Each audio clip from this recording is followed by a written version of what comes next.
जय श्री कृष्ण। गीता का चौथा अध्याय और चौथा श्लोक, जहां अर्जुन शंका से ग्रसित है। शंका क्या है उसको भी समझते हैं, लेकिन पहले के जो 3 श्लोक थे वहां भगवान कह रहे हैं कि ये जो ज्ञान है ये परम पवित्र है, और ये जो परम पवित्र ज्ञान है ये ज्ञान पहले मैंने सूर्य को दिया, सूर्य ने फिर मनु को दिया, मनु ने फिर आगे ये इक्ष्वाकु को दिया, और इक्ष्वाकु से जो ये है परंपरा से प्राप्त ज्ञान है। फिर अर्जुन के मन में एक शंका जागी। अर्जुन भगवान से कहते हैं, अर्जुन उवाच अपरम भवतो जन्म परम जन्म विश्वतः।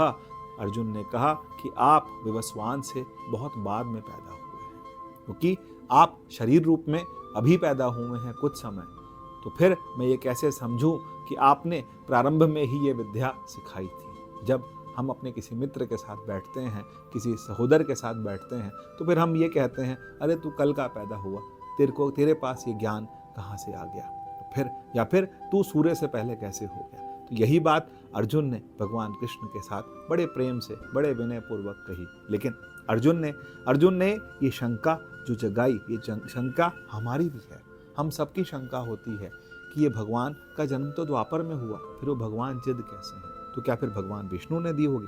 भगवान सबकी आत्मा है, वो तभी तो वो परम आत्मा है। परमात्मा का मतलब कि वो सब में है, कण कण में है, सब जगह है। तो इसका मतलब भगवान पहले से ही हैं, सिर्फ शरीर रूप लिया है, नए नए शरीर रूप लिए हैं। भगवान ने दूसरे अध्याय के प्रारंभ में ही अर्जुन से कह दिया था कि हे अर्जुन, तेरे और मेरे बहुत जन्म हो चुके हैं, तू नहीं जानता, मैं जानता हूँ। ये बात अर्जुन को भगवान ने समझाई थी। लेकिन जब मनुष्य शंका में होता है, शंका में ग्रसित होता है, तो वह ऐसे सवाल करता है। ये सवाल रामायण में भी आता है। जब भगवान शिव की और माँ पार्वती का विवाह होने लगा, तो उस समय गणेश जी का वंदन किया गया। अब आप समझिए कि माँ बाप की शादी के टाइम पर बेटा कहाँ से आ गया? तो यहाँ पर गणेश जी, तो फिर उस समय तुलसीदास जी समझाते हैं कि गणेश जी चिद हैं। ये अलग अलग युगों में भगवान का अवतार भी होगा, भगवान नए नए जन्म भी लेंगे, उनका विवाह भी होगा, लेकिन जो गणेश जी हैं, जो गणों के ईश हैं, वो चिद है। चिद का मतलब वो पहले से ही है। इसीलिए ये लीलाएं हैं भगवान की कि भगवान पहले ही हैं। ऐसे भगवान राम भी कहते हैं कि मेरा हर एक कल्प में अवतार होता है।